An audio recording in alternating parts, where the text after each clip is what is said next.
سلام دوستان عزیز، به کانال بافتنی با مینا خوش اومدید. امیدوارم که حالتون خوب باشه. دوستان این هفته براتون این لباس رو آماده کردم. پیراهن دخترونه هستش و با بافت آکاردئون هستش. دامن لباس از بافت آکاردئون تشکیل شده و قسمت بالا از بافت کشباف و بافت رکه و بافت آکاردئون هم ساده بافی هست دوستان.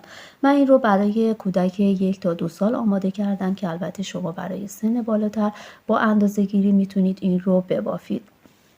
از میل شماره 3.5 و کلاف مارک ناکو استفاده کردم، الیت بیبی، و 2 تا کلاف رو به صورت کامل استفاده کردم. فقط این قسمت آخر یکم کلافم کم اومد و کلاف سوم رو باز کردم که اگر شما بخواید این رو با همون 2 تا کلاف ببافید میتونید قد دامن رو یکم کوتاه‌تر ببافید، یعنی این 2 تا قسمت پایین دامن رو کم بکنید. اون موقع 2 تا کلاف کافی هستش. امیدوارم که از بافت این لباس خوشتون بیاد، ببافید و لذت ببرید و اگر دوست داشتید دوستان با لایک و کامنت از کانال من حمایت کنید و سابسکرایب کنید کانالم رو که هر هفته با بافت یک لباس کودک در کنار هم باشیم و اون رو آموزش ببینید دوستان. اگر آماده هستید بافت این لباس رو با هم شروع میکنیم. دوستان عزیز، این لباسی که میخوام ببافم از این مدل تشکیل شده که اسم مدل هست مدل آکاردئونی یا همون پلیسه، یک نوع پلیسه هستش. من قبلا یک پیرن بافته بودم دوستان، اینم مدل پلیسه هستش. این یه نوع پلیسه هست که بافت این لباس رو آموزشش رو داخل کانال گذاشتم. ببینید پلیسه این دامن به این شکل هستش. الان میخوام یه نوع پلیسه دیگه یا مدل آکاردئونی دیگه رو آموزش بدم که به این صورت هستش. برای بافت این مدل ببینید این مدل مضربی از عدد 8 هستش دوستان، مضربی از عدد 8 هستش، یعنی هر کدوم از این تکه ها، ببینید هر کدوم از این تکه ها از 8 دونه تشکیل شده.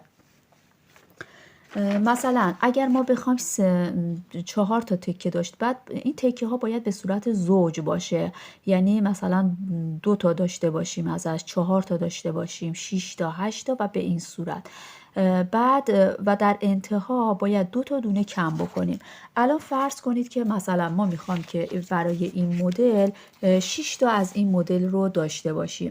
خب میایم 6 رو، عدد 6 رو ضرب در 8 میکنیم، میشه 6 8 48 و 2 تا دونه ازش کم میکنیم، میشه 46 تا، یعنی باید 46 تا دونه سر بندازیم که بافتمون درست در بیادش. بعد برای این لباس که مثلا من میخوام برای 1 سال تا 2 سال ببافم، من از 110 تا دونه استفاده کردم. ببینید الان من این تکه ها رو براتون میشمارم: 1 2 3 4 5 6 7 8 9 10 11 12 13 14 تا تکه هستش دوستان. ببینید این 14 تا تکه رو من ضرب در 8 میکنم، میشه 112. بعد 112 رو 2 تا دونه ازش کم میکنم، 110. من الان برای بافت این لباس، برای دامنش، برای قسمت جلو 110 تا دونه سر انداختم. بعد چون که این تعداد دونه ها زیاد هستش من توی این آموزش نمیدم بهتون. الان نگاه کنید یه نمونه کوچیک دیگه بافتم. 1 2 3 4 5 6 تا تکه تشکیل شده. 6 8 تا میشه 48 تا. 2 تا دونه کم کردم، 46 تا دونه سر انداختم. الان این بافت از 46 تا دونه تشکیل شده که الان بافت رو براتون توضیح میدم. خب برای این بافت ببینید من از 1 2 3 4 تا تکه رو من سر انداختم. 4 8 تا میشه 32 تا. 2 تا دونه کم کردم، 30 تا دونه سر انداختم دوستان، برای اینکه 4 تا از این تکه ها رو داشته باشیم. من این رو توی این قسمت که کم هستش توضیح میدم که بافت و مثلا رفت و برگشت رو که انجام میدم وقت شما زیاد گرفته نشه و ویدیو هم زیاد طولانی نشه دوستان. وگرنه اینی که یاد بگیرید میتونید شما 110 تا دونه سر بندازید. اگر برای بچه 1 ساله هستش 110 تا دونه سر بندازید و به این روشی که توضیح میدم ببافید. برای که مثلا اگر بخواید برای بچه مثلا 3 ساله ببافید دونه اضافه کنید دوستان باید 16 تا دونه اضافه بکنید، هیچ وقت 8 تا دونه اضافه نکنید چون که یه دونش تک میفته، باید همش زوج باشه اینا. خب بافتمون رو به این صورت شروع میکنیم. خب اولین رج میایم 8 تا دونه رو دوستان از رو میبافیم. یک، اولین دونه رو حالا من نبافتم.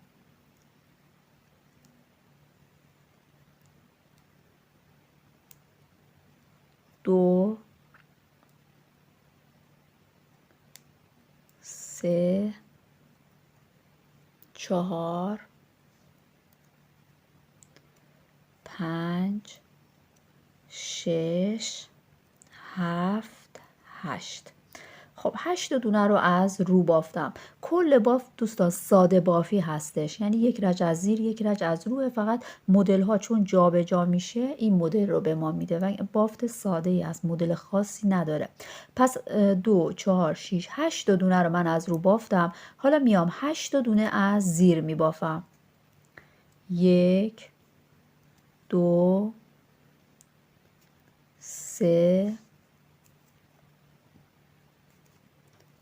4 5 6 7 8.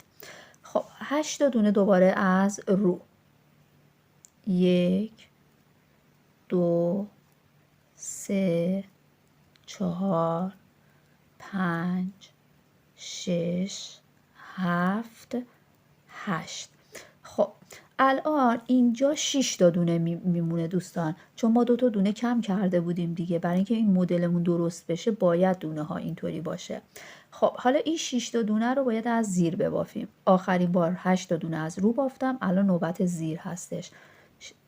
6 تا دونه از زیر میبافم. 2 تا 3 تا 4 تا 5 تا و 6 تا. خب الان این اولین رج رو من بافتم.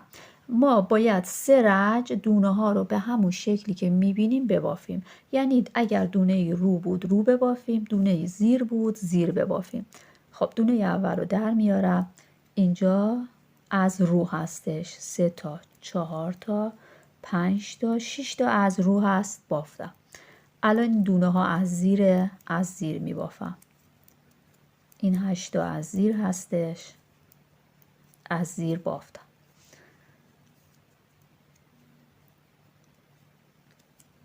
خب این 8 دونه زیر رو بافتم. الان 8 دونه از رو میبینم میبافم.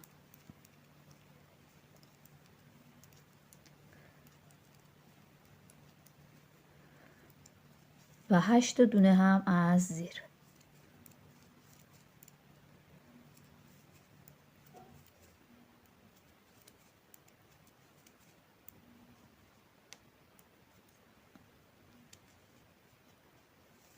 خب الان 2 رج بافتم. ببینید دوستان این بافت هامون هر کدومش از 4 تا رج تشکیل شده. اون قسمتی که سر انداختیم رو نمیشماریم. 4 رج تشکیل شده. خب الان من 2 رج بافتم. رج سوم هستم. رج سومم دوباره دونه ها رو به همون شکلی که میبینم میبافم. دونه های رو از رو میبافم.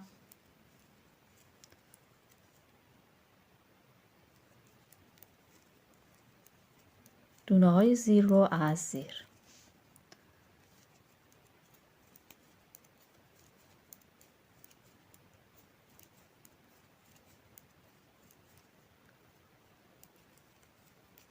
الان اینا از رو هستش، از رو میبافم. خب اینا از زیر.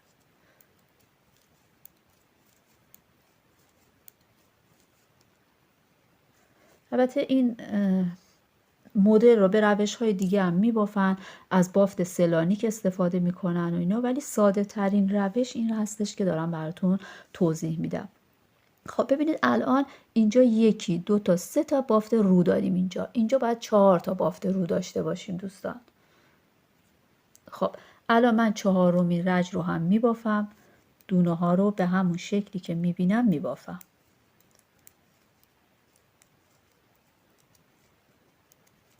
دونه های زیر رو از زیر می بافم. دونه های رو رو از رو.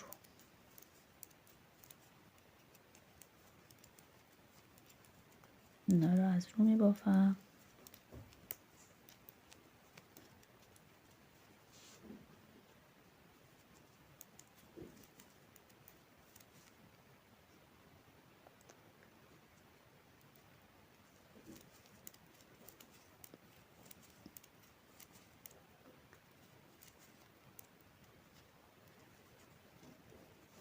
خب دوستان ببینید الان از همینجا میتونیم بشماریم.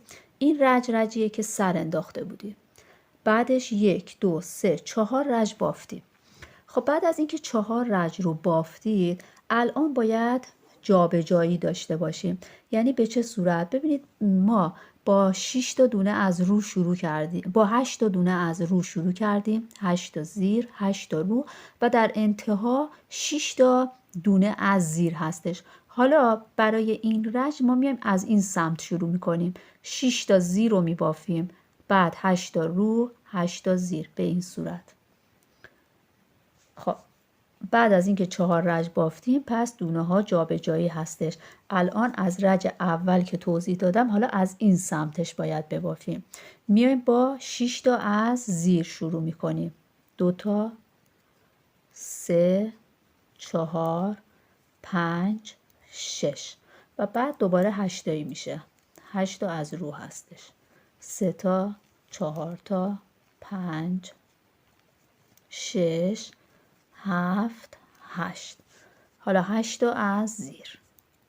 1 2 3 4 5 6 7 8 8 تا از رو. یعنی دقیقاً برعکس رج اولمون هست.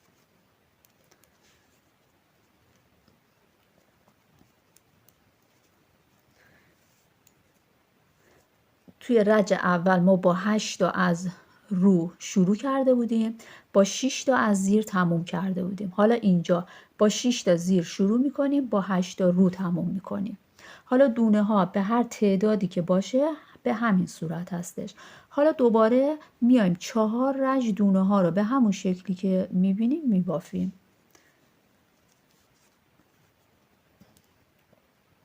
کل بافت به همین شکل هستش دوستان. بعد دیگه همش تکراره. الان اینجا 3 تا، 4، 5، 6، 7، 8 تا دونه از زیر هست بافتم. دونه های بعد ببینید از روه، از رو می بافم.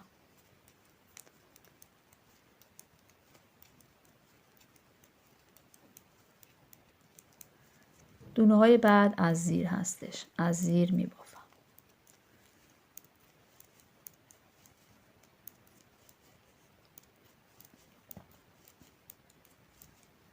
دونه های بعد از رو می بافم. خب الان این دو رج رو بافتم. دوباره دو رج دیگه دونه ها رو به همون شکلی که میبینم میبافم. من این دو رج رو میبافم. دوستان الان ببینید من این قسمت رو میشمارم. 1 2 3 4 رج رو بافتم. از همین قسمت میتونید بشمارید رج هاتون رو. 1 2 3 4 رج که بافتید دوباره دونه ها باید جابجا بشه. حالا دوباره چه کار میکنیم؟ ببینید این قسمت رو میبینید از زیر هست. این 6 تای از زیر هستش. حالا دوباره باید مثل این قسمت انجام بدیم. یعنی باید با 8 تا از رو شروع بکنیم. 2 تا، 3 تا، 4 تا، 5 تا، 6 تا، 7 تا، 8 تا. یعنی دقیقا مثل رج اول باید انجام بدیم. خب 8 تا از رو، 8 تا از زیر.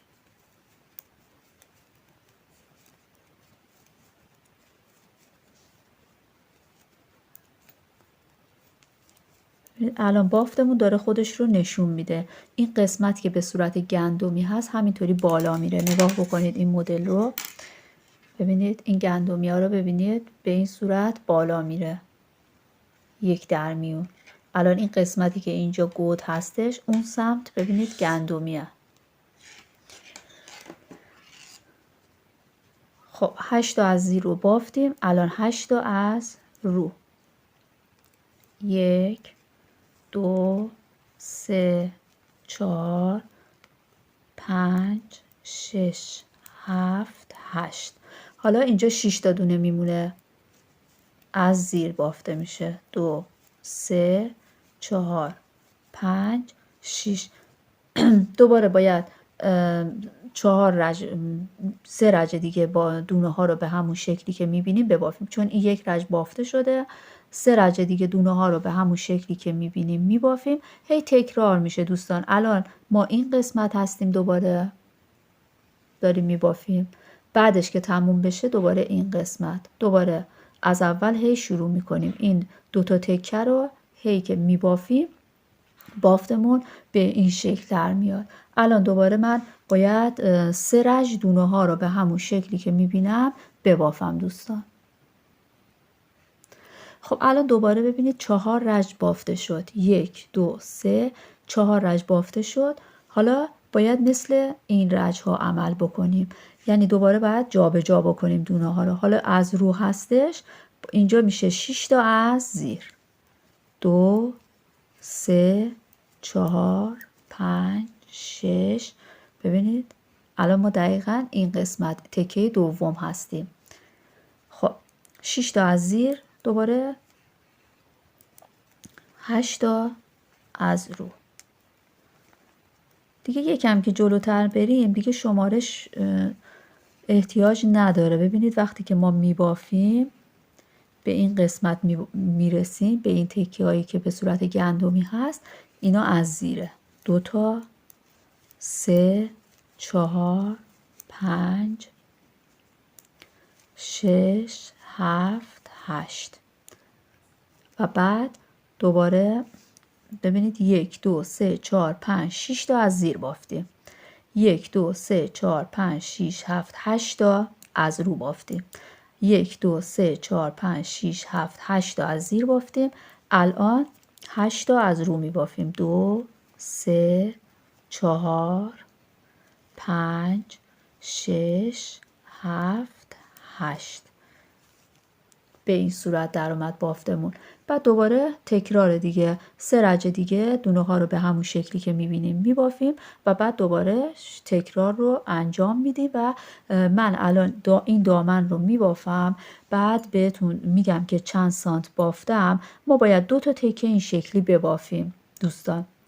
یعنی این 110 تا که اینجا سر انداختیم قسمت جلو هستش، یه تعدادی باید ببافیم. بعد دوباره قسمت پشت دامن رو هم 110 تا دوباره سر میندازیم، همین مدل رو میبافیم و بعد قسمت بالا تنه رو من براتون توضیح میدم. همونطوری که مدل رو براتون توضیح دادم، من این قسمت رو بافتم و قسمت بالا رو هم بافتم. الان تکه جلو آماده هستش و نگاه بکنید. اگر من این تکه ها رو بشمارم، این قسمت ها رو بشمارم، 24 تا بافتم. 1 2 3 4 5 6 7 8 9 10 11 12 13 14 15 16 17 18 19 20 21 22 23 24 تا رو بافتم که الان من سانت میزنم براتون که بدونید چند سانتی متر هستش. یکمی این مدل طوریه که یکم جمع وای میسته. ببینید از این قسمت تقریبا 25 سانتی متر هستش و همین قدر کافی هست. و وقتی که این قسمت رو بافتم، برای قسمت پشت هم 25 سانتی متر بافتم. الان قسمت بالای لباس رو براتون توضیح میدم که قسمت بالای لباس هم برای قسمت جلو و هم پشت یکسان هستش دوستان. ببینید من الان این قسمت رو هم دقیقا مثل قسمت جلوی لباس بافتم و الان باید دونه ها رو کم بکنیم. ما 110 تا دونه سر انداخته بودیم، الان دونه ها رو باید طوری کم بکنیم که کل نصف بشه، یعنی بشه 55 تا دونه.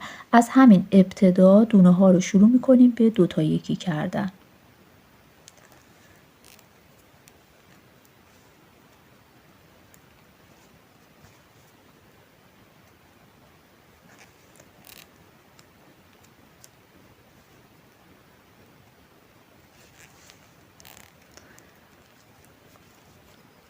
به این ترتیب دونه های ما نصف میشه.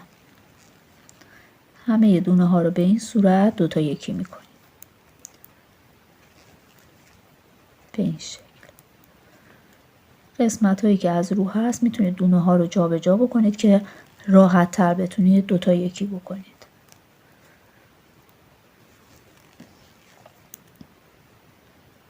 خب این قسمت رو دوستان تا انتها به همین شکل من 2 تا یکی میکنم. دوستان الان من این قسمت رو 2 تا یکی ها رو انجام دادم و الان میخوام قسمت بالای لباس رو براتون توضیح بدم. ببینید قسمت بالای لباس به صورت 7 تا بافت رکن هست، یک دونه ساده بافی هست، 7 تا بافت رکن هست. این قسمت وسط به صورت کش باف بافته میشه و این قسمت هم دقیقا مثل همین قسمت 7 تا بافت رکن، یه دونه ساده بافی و 7 تا بافت رکن هستش که این قسمت رو باید 10 سانتی متر تقریبا ببافیم. ببینید از این قسمت 10 سانتی متر که ببافیم کافی هستش. الان باید ما اینی که براتون توضیح دادم رو ببافیم. میایم خب دونه اول رو هم ببافید توی این قسمت. خب 7 تا به صورت بافت رکن هست، 2 3 4 5 6 7 و یک دونه گفتیم به صورت ساده بافی هستش، چون اون قسمت کور کرده بودیم. الان اینجا از رو میبافم که ببینید این گندمی صاف این قسمت بالا بره، یعنی این دونه یک رج از زیر یک رج از رو هستش و بعد دوباره 7 تا دونه از زیر میبافیم. 2 3 4 5 6 7. پس چی شد؟ 7 تا دونه بافت رکن، 2 4 5 6 7، یک دونه از رو، 2 4 5 6 7 و الان باید این وسط کش باف رو شروع بکنیم. ببینید آخرین دونه ما خب بافت رکن بوده، از زیر هستش دیگه، میایم این رو از رو میبافیم. رو زیر رو زیر رو زیر، این رو به این صورت میبافیم. ببینید زیر رو زیر رو زیر رو زیر رو زیر رو زیر رو زیر رو، کش باف رو میبافیم.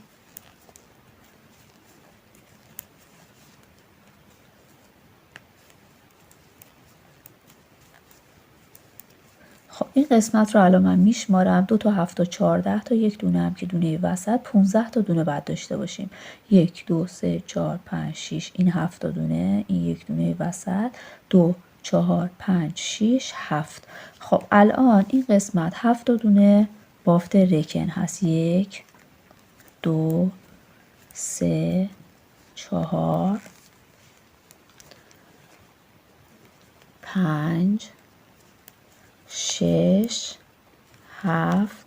این دونه رو از رو می بافم و 7 تا دونه بافت رکن، 2 3 4 5 6 7.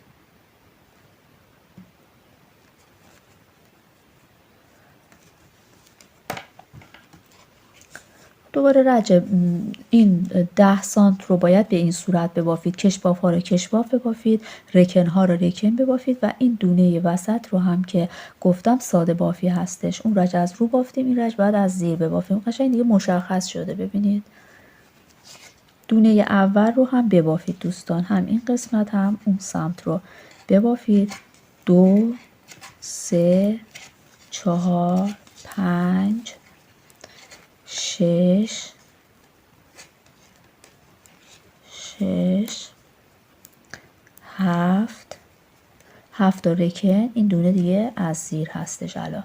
بعد دوباره 7 تا رکن بعدی، 2 3 4 5 6 7 و بعد بافت کش بافمون هست. یک دونه از زیر هست اینجا، یک دونه از رو. دیگه مشخصه، زیرا رو زیر میبافیم، روها رو رو میبافیم. خب بافت کش بافمون رو میبافیم، این سمت بافت رکن رو میبافیم، ساده بافی رو انجام میدیم این یک دونه رو و به همین ترتیب رچ ها رو ادامه میدیم تا 10 سانتی متر به این صورت باید بافته بشه. دوستان من این 10 سانتی که گفته بودم رو بافتم و الان ببینید ما این قسمت هستیم. این قسمت هستیم که دیگه به صورت بافت رکن بافته شده و این قسمت کور شده. من این رو براتون سانت میزنم. ببینید 2 سانت باید به صورت بافت رکن این قسمت رو ببافیم و این قسمت دیگه کور بشه. الان بافت رکنمون رو شروع میکنیم. دیگه کش باف نمی بافیم، بافت رکن رو شروع میکنیم، ولی این قسمت ها، این یه دونه و این یک دونه به همین صورت ادامه پیدا میکنه. ببینید دوستان من این دونه اول رو میبافم به خاطر اینکه این قسمت به این صورت در بیاد.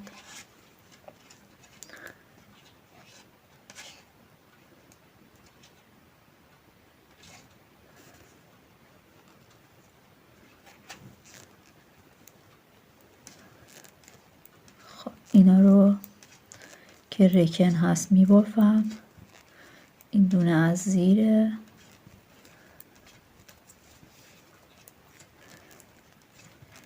کلا 2 سانتی متر اینجا باید کلا بافت رکن ببافیم، همه دونه ها از زیر.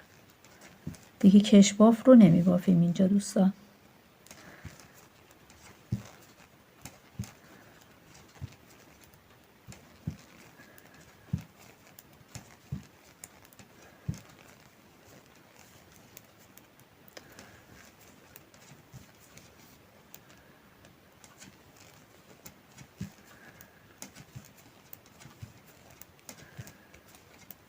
به همین صورت همه دونه ها از زیر بافته میشه، رج بعد هم همه دونه ها از زیر بافته میشه.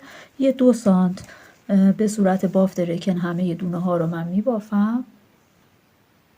بعد از اینکه این قسمت رو 2 سانت بافتید باید کور بکنیم دونه ها رو. ببینید دوستان این قسمت کور نمیشه، این قسمت هم کور نمیشه، فقط این قسمت وسط هستش که دونه ها رو کور میکنیم. الان من این 15 تا دونه رو میبافم به همون صورتی که قبلا میبافتم. رکن هستش. 2 تا، 3 تا، 4،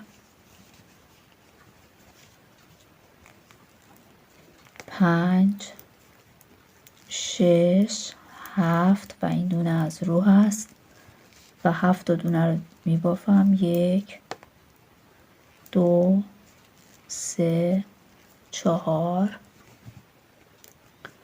5، 6، 7 و بعد این قسمت رو کور میکنم تا برسم به این 15 تا دونه این سمت.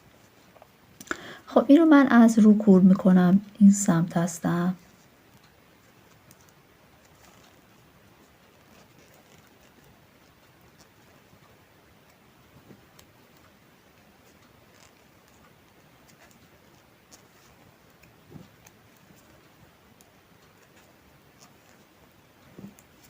این دونه ها رو کور میکنم. خب الان من این قسمت وسط رو کور کردم و الان این قسمت 15 تا دونه مونده، یعنی کل دونه هایی که الان هست 15 تا هستش که من اینها رو به همون شکل بافت رکن میبافم و دونه وسط رو هم به صورت ساده بافی. خب این دونه از رو هست و این 7 تا هم از زیر. خب اول باید این قسمت رو ببافیم تموم بشه و بعد نخ اضافه بکنیم و این قسمت رو هم دقیقا مثل همین ببافیم. الان ببینید دوستان برای قسمت جلوی لباس من اینقدر باید ببافیم. بعد از اینکه الان با سانت بهتون بگم بهتر هستش. خب بعد از اینکه این قسمت رو کور کردیم، این قسمت رو باید ببینید 3 سانتی متر ببافید. 3 سانت که بافتید برای قسمت جلو کور بکنید و بعد یک نخ اینجا اضافه بکنید. 3 سانت هم این قسمت رو ببافید و کور بکنید. قسمت جلو به این صورت هستش، ولی برای قسمت پشت چون که من میخوام یکم بیشتر ببافم این قسمت ها رو و جا دکمه بزنم، فعلا به اون اندازه کور نمی کنیم. شما قسمت جلو رو به اون صورتی که گفتم ببافید، کور بکنید و بعد ولی برای قسمت جلو باید بیشتر ببافیم و جا دکمه هم باید بزنیم. خب الان من این رو می بافم یه 3 سانت.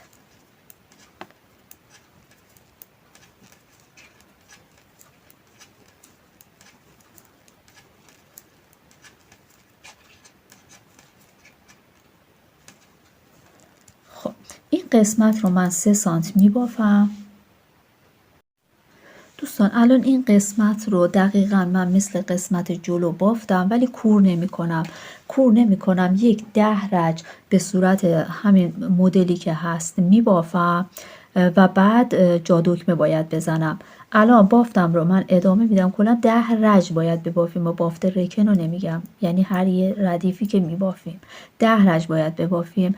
بعد مثلا 6 رج که بافتیم، توی رج هفتم میایم جا دکمه اضافه، تو همون رج ششم جا دکمه رو اضافه میکنیم. الان من اینا رو میبافم. الان اولین رج حساب میکنم اینو. خب من اینو اول درست کنم، اینجا اشتباه بافتم. و این گندمی همینطور باید ادامه پیدا بکنه.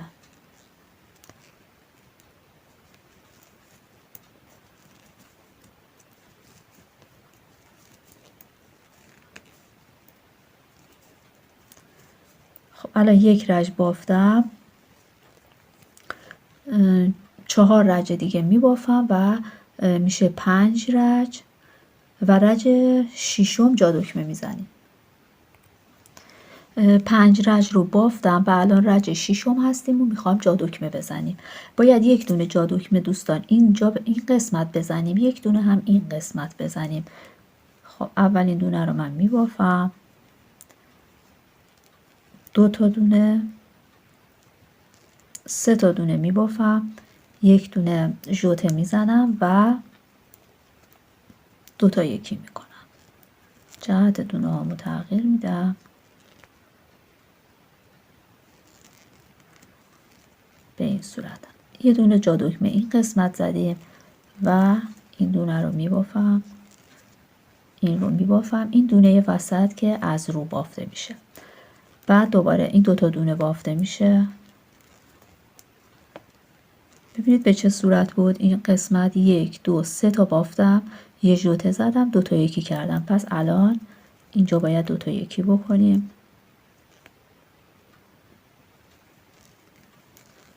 و بعد یک ژوته میزنم، این 3 تا دونه رو از زیر میبافم. خب بعد 4 رج به صورت بافت، همین بافتی که داریم میبافیم، بافتمون رو ادامه میدیم.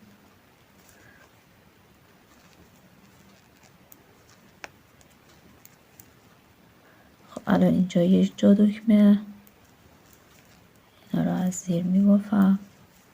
اینم گندمی هست از زیر بافته میشه، اینا هم از زیر بافته میشه، اینم جا دکمه. خب الان 2 رج بافتم، یه رج که جا دکمه زدم، یه رجم بافتم، یه 3 رج دیگه میبافم و این رو کور میکنم. دوستان این قسمت رو همونطوری که براتون توضیح دادم بافتم، کور کردم و این قسمت رو هم دقیقا مثل همین طرف بافتم، دوختم و دکمه ها رو دوختم و کنار لباس رو هم دوختم و من این گلا رو برای تزیین استفاده کردم که الان دوختش رو براتون توضیح میدم. دوستان الان من میخوام طریقه دوخت این گل ها رو بگم که برای لباس کودک میتونید برای تزیینش از دوخت این گل ها استفاده بکنید. الان من یک نمونه رو این قسمت دوختم، ببینید از این رنگ هستش، این رنگ قرمز، این به این صورت که الان براتون این رو توضیح میدم که چطور باید با سوزن این رو درست بکنید. ابتدا برای از قسمت وسط این گل باید شروع بکنیم. مثلا میخوایم این قسمت این گل رو داشته باشیم، سوزنمون رو نخمون رو گره میزنیم، بعد این قسمت سوزن رو وارد میکنیم. بعد حالا اینا همه اندازه ها تقریبی هستش دیگه، شما بخواید بزرگتر یا کوچکتر بدوزید اون دیگه به سلیقه خودتون هست. مثلا الان من اینقدر این فاصله رو میزنم و دوباره از همون قسمت اول که سوزن رو وارد کردم این رو از کنارش میارم بیرون. سوزن رو تا انتها نمیارم بیرون دوستان. بعد شروع میکنم به پیچیدن این نخ دور سوزن. 10 مرتبه مثلا میپیچم. 1 2 3 4 5 6 7 8 9 10 و بعد با شستم این نخهایی رو که پیچیدم به این صورت محکم نگه میدارم که نظمش به هم نخوره. بعد آروم آروم سوزن رو میکشم ازش بیرون به این صورت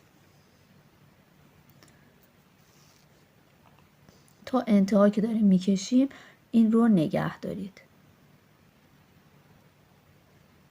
بعد ببینید این رو با دستتون اینطوری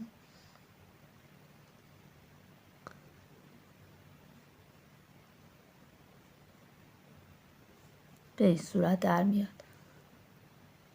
بعد این رو سفت بکنید. بعد از همین قسمت سوزن رو فرو بکنید و دوباره از همون قسمت ابتدایی از کنارش سوزن رو بکشید بیرون به این صورت.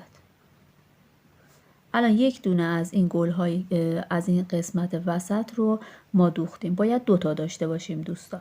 حالا دوباره از این قسمت سوزن رو وارد می‌کنیم. دوباره از همین قسمت سوزن رو میاریم بیرون تا انتها نمیاریم. دوباره 10 مرتبه این رو میپیچیم. 1 2 3 4 5 6 7 8 9 10 و بعد همون کاری که برای این قسمت انجام دادیم اینجا انجام میدیم. این رو به این صورت محکم با شستم میگیرم و بعد آروم آروم سوزن رو میکشم بیرون.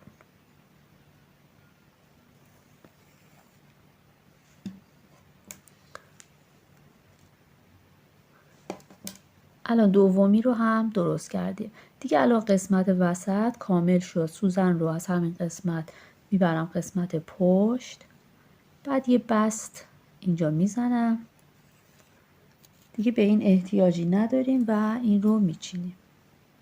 حالا این برای نمونه هسته، شما باید پشتش رو بست محکم تری بزنید. حالا میخوایم دور این گل رو درست بکنیم. حالا از هر رنگی که دوست دارید میتونید استفاده بکنید. ببینید این دوتایی رو که زدید یکیش رو در نظر میگیرم اینو، بعد میام سوزن رو از ببینید وسط این رو پیدا میکنم، سوزن رو میکشم بیرون. بعد از این سمت میخوایم این گل رو درست بکنیم. میایم ببینید به این صورت باید باشه دیگه. خب سوزن رو میزنم اینجا و بعد از همون قسمتی که ابتدا فرو کردم سوزن رو این رو در میارم و بعد دوباره این رو نخ رو میپیچم دور سوزن. حالا این سری باید بیشتر بپیچید. مثلا این 10 مرتبه، الان من 14 مرتبه مثلا میپیچم. 2 3 4 5 6 7 8 9 10 11 12 13 14. دوباره با شستم این رو نگه میدارم و آروم این رو میکشم بیرون.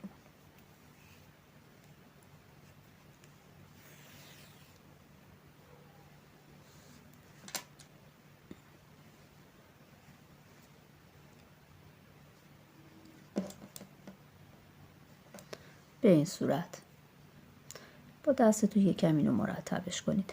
بعد از انتها سوزن رو میگیرم داخل میکنم و دوباره قسمت وسط این رو، این جریده که زدیم رو، سوزن رو میارم بیرون.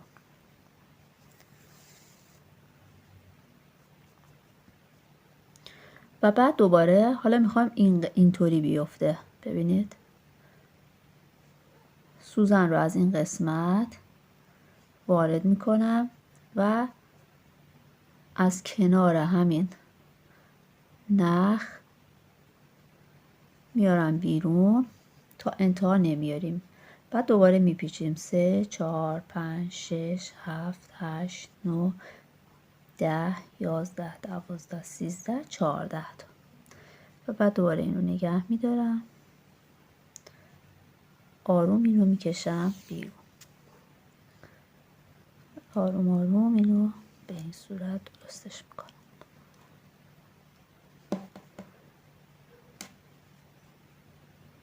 خب بعد دوباره این رو از سوزن رو از این قسمت فرو میکنم. حالا وسط اینو، این دومیه رو، سوزن رو در میارم. خب حالا میخوام اینطوری بشه گلم. ببینید خب پس سوزن رو از این قسمت وارد میکنم، دوباره از این قسمتی که نخ است، از این قسمت دوباره نخ رو میپیچم 3 4 5 6 7 8 9 10 11 12 13 14. دوباره نگه میدارم،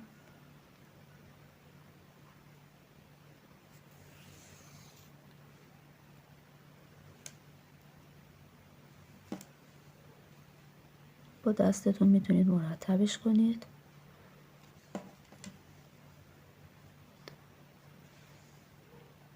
دوباره سوزن رو اینجا میگیرم و وسط این رو پیدا میکنم، سوزن رو میکشم بیرون. خب الان میخوام به این صورت بیفته. ببینید خب سوزن رو از این قسمت وارد میکنم، دوباره از همین جایی که نخمون هست میارم بیرون و نخ رو میپیچم 1 2 3 4 5 6 7 8 9 10 11 12 13 14. و دوباره این رو میکشم بیرون.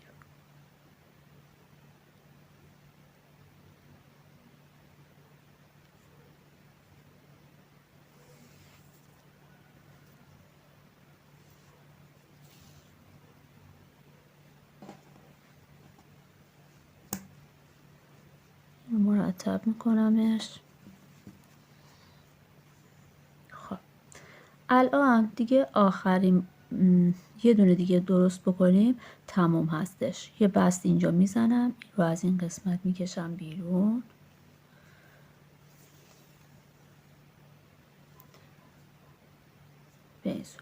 حالا ببینید آخری رو باید از داخل این بزنید. ببینید داخلش بزنید و بعد این رو میکشم بیرون، دوباره 14 تا دوره این میپیچم 1 2 3 4 5 6 7 8 9 10 11 12 13 14. دوباره این رو میکشم بیرون.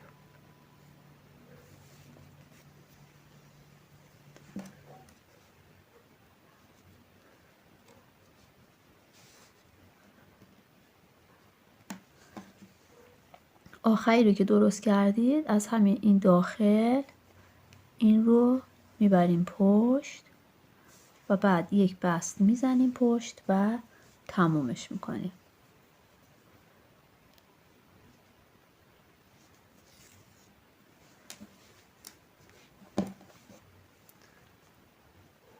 ببینید به این صورت در اومد. الان من اینو میچینم.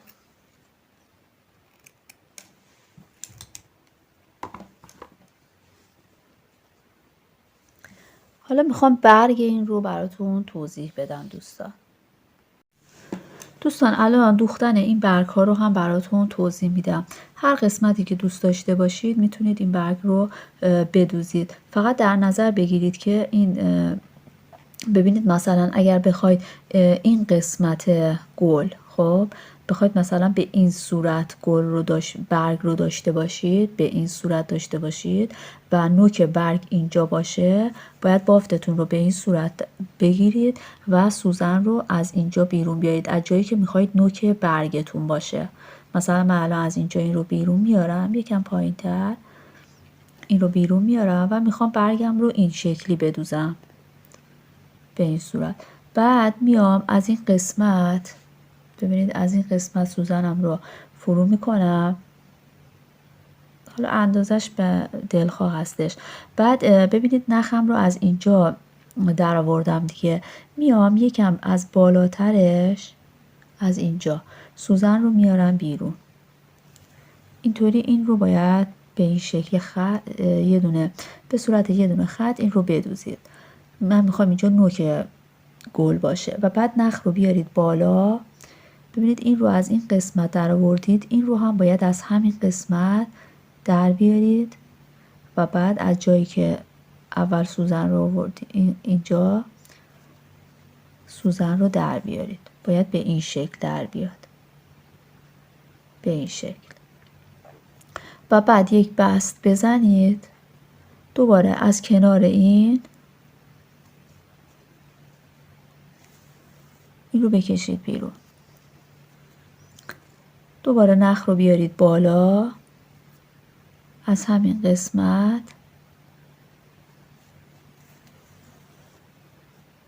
به این صورت. دوباره یه بست میزنم اینجا، دوباره این رو از این قسمت، دوباره نخ رو میارم بالا از این قسمت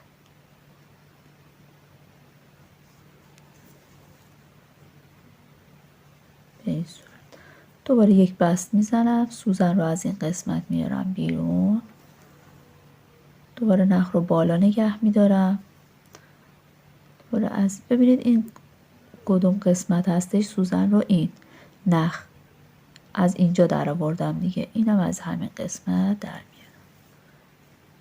حالا بر اندازه‌ای که دوست داشته باشید میتونید این رو بدوزید. مثلا من میخوام یه دونه دیگه بدوزم، دوباره اینو از اینجا میارم، نخ رو میارم بالا، یه دونه دیگه میدوزم و بعد انتهای کار رو هم یه سوزن رو طوری میزنم پایین، یک بست میزنم و برگمون تموم میشه. حالا شما میتونید بزرگتر یا کوچکتر هم بدوزید. بعد مثلا میخوام برگ دیگه ای رو بهتون یاد بدم، از این برگای کوچیک هست.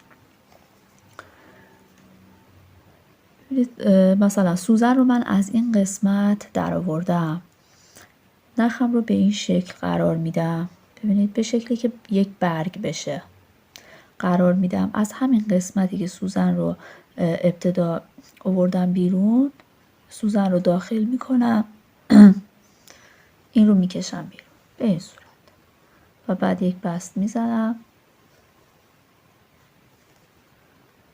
برگای کوچیک هم میتونید. دوباره مثلا میخوام این قسمت یه برگ دیگه داشته باشم، سوزن از این قسمت میارم، دوباره همون کار رو تکرار میکنم.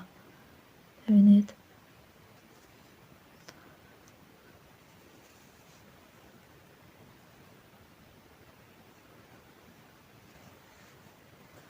برای تزیین مثلا لباس، برای یقش و اینا میتونید از این قسمت استفاده بکنید، از این گلها و برگها برای دوخت استفاده بکنید دوستان. خب دوستان، حالا اگر ما بخوایم فقط دامن این لباس رو ببافیم برای کودکمون، میایم از قسمت بالا شروع میکنیم، یعنی از قسمتی که باید کشباف ببافیم و دور کمر رو باید اندازه بگیریم. میایم دور کمر رو اندازه میگیریم. حالا اگر دور کمر مثلا یک کودکی رو من اندازه گرفتم 48 سانتی متر هستش و با استفاده از همون نخ و میلی که میخوایم استفاده بکنیم یه 10 تا دونه سر بندازید و یه 2-3 سانت ببافید. حالا من اندازه ها رو از رو همین بافتم انجام میدم. فکر میکنم که حالا این رو نمونه از ابتدا شروع کردم به بافت. ببینید 1 2 3 4 5 6 7 8 9 10. بعد اندازه میگیرم که این 10 تا دونه چقدر هستش. حالا این 10 تا دونه تقریبا 3 سانت هستش. خب میگم که من 10 تا دونه ای که کشباف بافتم 3 سانتی متر هستش. حالا برای دور کمری که 48 سانتی متر چند تا دونه باید سر بندازم؟ میام 48 رو ضرب در، ببینید ضرب دری 48 رو ضرب در 10 میکنم میشه 480 و بعد میام تقسیم بر این 3 میکنم که روبروش علامت سوال هستش. این قسمت تقسیم بر 3 میکنم میشه 160 تا. ولی ما میخوایم که دو قسمت ببافیم، یک تکه جلو رو ببافیم و تکه پشت رو ببافیم. این 160 تا برای کل دامن هستش. میام تقسیم بر 2 میکنم و 80 تا دونه برای قسمت جلو باید سر بندازیم و 80 تا دونه برای قسمت پشت. بعد از اینکه تعداد دونه هاتون رو تعیین کردید و سر انداختید، الان باید کشباف رو برای کمر ببافید. اگر بخواید کشبافتون دولا باشه، خب باید اقلا یه 6 سانتی ببافید که این کشباف رو ببینید به این صورت تا بکنید برای دامن و حتی داخلش کش هم میتونید بذارید. حالا بعد از اینکه این کار رو انجام دادید، نوبت این بافت آکاردئون میشه که این دامن خب دامن چینداری هستش. اگر دونه هاتون رو 2 برابر بکنید و مثلا این چین ها خیلی زیاد بشه، دوست نداشته باشید، ببینید الان برای این دامن من 14 تا از این ستون ها رو در نظر گرفتم. شما مثلا میتونید طبق این مثالی که مثلا من اینجا زدم، شما 18 تا مثلا بگید میخوایم از این ستون ها داشته باشیم یا حتی 16 تا. دیگه اون بستگی به سلیقه خودتون داره که چقدر باید این دامنتون چین داشته باشه. اگر بخواید 18 تا از این ستون ها رو داشته باشید، گفتیم که این دامن لباس مضربی از 8 این مدل، یعنی مضربی از 8 دیگه، ضرب در 8 میکنید میشه 144 و 2 تا دونه کم میکنید برای اینکه این مدل رو درست بکنید میشه 142. یعنی باید 142 تا دونه این 8 تا دونه‌ای که سر انداختید رو تبدیل بکنید به 142 تا دونه. یعنی شما مثلا باید تعیین بکنید که مثلا بعد از چند تا دونه باید دونه اضافه بکنید. مثلا هر 2 تا دونه که میبافید دونه اضافه بکنید. باید این رو تنظیم بکنید، یعنی نگاه بکنید که چطور باید دونه اضافه بکنید که 80 تا دونه‌تون بشه 142 تا. بعد از اینکه 142 تا دونه درست کردید، دیگه بافتتون رو از همین ابتدا همونطوری که من براتون توضیح دادم شروع میکنید به بافت. یعنی از این قسمت شروع میکنید به بافتن و دامن رو به هر اندازه و قدی که دوست داشته باشید میبافید. دوستان امیدوارم که تونسته باشم براتون خوب توضیح بدم. بافت لباس به پایان رسید و من الان اندازه ها رو براتون میگم. ببینید از این قسمت تا اینجا که رکن ها رو شروع کردیم و کشباف رو شروع کردیم 13 سانتی متر هستش. از این قسمت وسط که کور کردم کلن 12 سانتی متر هست. 12 کمتره، 11.5 سانتی متر شده. و بعد کل لباس رو اگه بخوام اندازه بگیرم 38 سانتی متر. دوستان این قسمت هم که قبلا براتون اندازه گرفته بودم 25 سانتی متر هستش. خب دوستان بافت لباس به پایان رسیده. امیدوارم که شما هم ببافید و لذت ببرید. دوستان اگر خوشتون اومد با لایک و کامنت و سابسکرایب کردن از کانال من حمایت کنید که از همه شما تشکر میکنم. مثل همیشه براتون آرزوی سلامتی دارم. امیدوارم که هر کجای دنیا که هستید شاد و سلامت باشید. دوستان خدا نگهدار.